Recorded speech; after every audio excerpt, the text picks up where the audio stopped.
Alhamdulillahi Rabbil Alamin. Allahumma salli ala Muhammadin.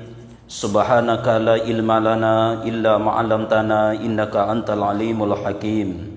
La hawla wa la quwata illa billahil aliyyil azim. Bapak dan Ibu, jamaah solat zuhur yang kami muliakan, dan semoga seluruh kita yang berhadir saat ini dimuliakan oleh Allah Subhanahu wa Ta'ala.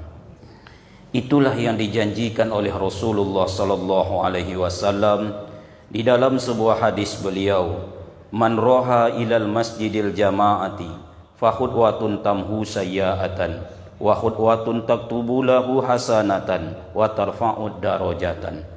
Siapa yang melangkahkan kakinya, kata Rasul, menuju masjid, niatnya nak melakukan solat fardu secara berjamaah, setiap langkah yang diayunkannya itu menghapuskan satu dosanya. Langkah yang kedua, ditulislah untuknya satu pahala. Dan langkah yang ketiga, mengangkat satu derajat. Maka makin banyak langkah yang kita ayunkan menuju masjid, niatnya ingin melakukan sholat fardu secara berjamaah, makin berguguran dosa-dosa kita, makin banyak pahala kita, dan insya Allah makin tinggi derajat kita di sisi Allah Subhanahu wa Ta'ala. Kaum muslimin yang bahagia, kalau kita buka lembaran Al-Quran yang mulia, lalu kita temukan kata amanu di dalamnya, maka secara umum akan diikuti dengan kata wa amilus solihati, atau kata yang menunjukkan amal soleh.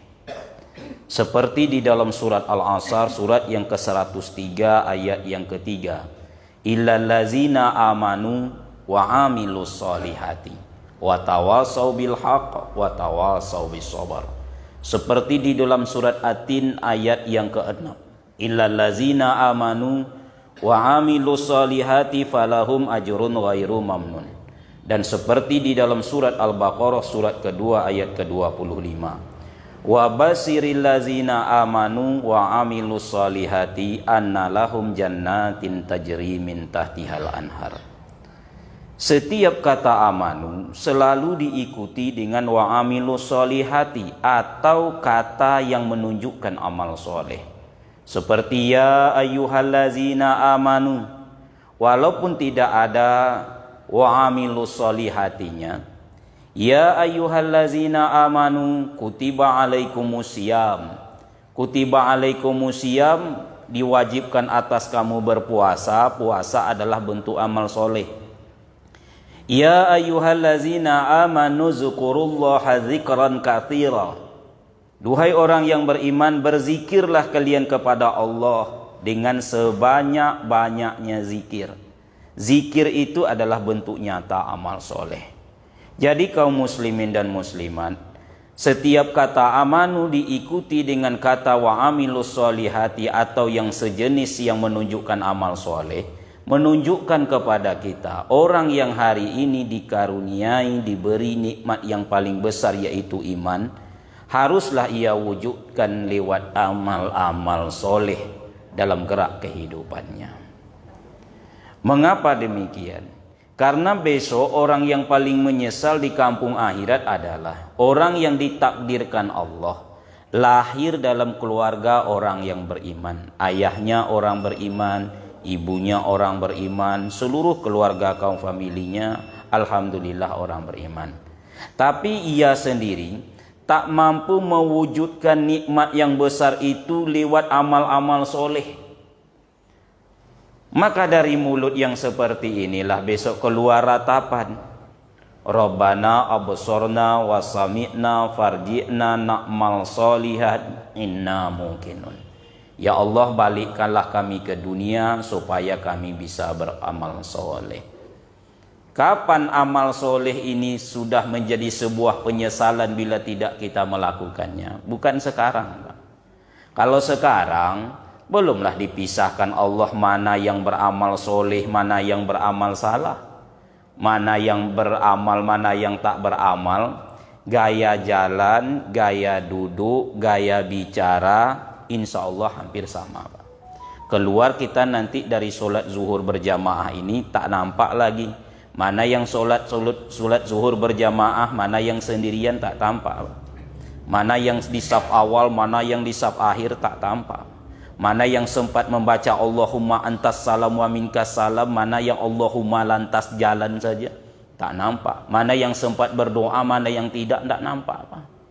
Bahkan dengan yang tak solat pun tak akan nampak. Tak kala kita sedang di luar sana, duduk di kedai kopi, makan siang hari ini, tak nampak. Karena tak tampaklah orang tak tertarik. Manusia ini lebih cenderung kepada apa yang nampak saja. Maka seorang mukmin ini, kalau memang kita ini orang beriman, kita ini digerakkan oleh keyakinan, bukan pemikiran tidak nalar gitu. Oleh keyakinan, seorang mukmin digerakkan oleh keyakinannya. Makanya ia berbeda di dalam berbuat karena kualitas keyakinan berbeda-beda. Apa mestikah harus tampak dulu baru manusia ini yakin orang beriman itu mau melakukan amal soleh? Kalau seandainya ditampakkanlah saat ini ditunaikan Allah pembayarannya penuh masjid dan musola. Umpamanya panitia masjid ini ada yang sangat kaya raya lalu mengumumkan siapa yang ikut sholat zuhur berjamaah diberi uang 200.000 satu orang. Apa ndak penuh sampai ke pasar? Zuhur 200, asar 200, maghrib 200, isya 200, subuh 200, sejuta sehari semalam kali 10 hari 10 juta. 30 hari sebulan 30 juta, itu baru sholat wajib. Kalau tak tambah lagi sholat sunat, penuh masjid dan musola, Pak. Ndak domam-domam sikit insya Allah datang ya. Ada keluarga tak mau datang dipaksa tuh. Datanglah, ini 2 hari kau udah 2 juta nih. Tapi besok ditampakkan Allah. Balasan Bapak Ibu yang sholat hari ini berjamaah, duduk dengan sabar mendengarkan tausiah, itu dibalas oleh Allah. Cuman bukan sekarang tunainya. Setelah nampak apa? Rabbana absarna. Ya Allah, hari ini kami sudah lihat. Wasami'na, sudah dengar. Apa yang dilihat, apa yang didengar? Perkara yang hari ini tak awak lihat, Pak. Indahnya surga, mala ainun ra'at wala uzunun sami'at wala khatara fi qalbil basar. Ndak nampak hari ini. Kan ndak nampak, awak ogah-ogahan untuk masuk surga itu. Karena belum nampak. Coba kalau ditampakkan oleh Allah, antrian awak sekarang, Pak. Ngambil nomornya itu. Sekarang belum nampak. Ngerinya azab neraka ini belum nampak. Rasul nampak. Beliau memberikan kesimpulan di dalam hadis beliau, seringan-ringannya azab itu, dan beliau nampak itu, adalah seseorang yang disuruh memakai sandal dari api neraka, tak kala dipasangnya menggelegaklah otaknya ini. Coba kalau nampak awak di luar sana seperti itu azabnya. Dari gerahamnya ini keluar api, dari telinganya keluar api, dari matanya keluar api, dari sekujur bagian badannya ini keluar api. Dia merasakan, aku orang yang paling berat siksaannya. Padahal kata Rasul, itulah orang yang paling ringan siksaannya. Kalau Bapak Ibu nak diazab, termasuk saya, pilihlah yang ini. Tidak ada yang lebih ringan dari ini. Ini yang paling ringan. Bagaimana kalau yang sedang, konontah lagi yang lebih berat lagi. Makanya menurut Anas bin Malik radhiyallahu an yang 10 tahun tinggal serumah dengan Rasul, doa yang tak pernah beliau tinggalkan adalah doa yang sangat kita hafal, yang disebut orang Indonesia doa sapu jagat, yang ujungnya waqina azabannar, terhindar kami dari azab neraka. Memangnya beliau diazab? Enggak, beliau orang pertama masuk ke dalam surga, tak tersentuh api neraka. Tapi masalahnya beliau nampak. Hari ini awak belum nampak indahnya surga, ngerinya neraka, kurang tertariknya. Apa harus nampak dahulu baru orang beriman mau melakukan amal-amal soleh? Tentu saja sesal dahulu pendapatan, sesal kemudian tak berguna. Mumpung Bapak Ibu, awak masih dipanjangkan usia. Kawan-kawan dah banyak yang mati, Pak. Tanda akhir zaman itu banyak orang mati mendadak. Banyak orang sakit mendadak. Banyak orang kesempatannya hari ini kakinya sudah dirapatkan Allah, awak kan masih bisa melangkah. Tangannya sudah dirapatkan Allah, awak masih bisa, Pak, melenggang. Ada masanya pakaian ini tak ada lagi kantongnya.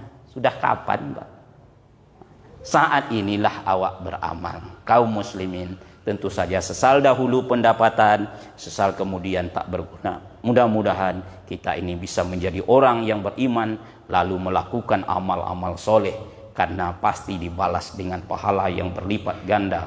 Wa basyiril ladzina amanu wa amilus solihati anna lahum jannatin tajri min tahtihal anhar. Beritakanlah kabar gembira yang menyenangkan, menyejukkan, melapangkan, mendamaikan kepada siapa? Orang yang hari ini beriman lalu beramal soleh. Bagi mereka itu, kata Allah, sudah disediakan surga yang mengalir sungai di bawahnya.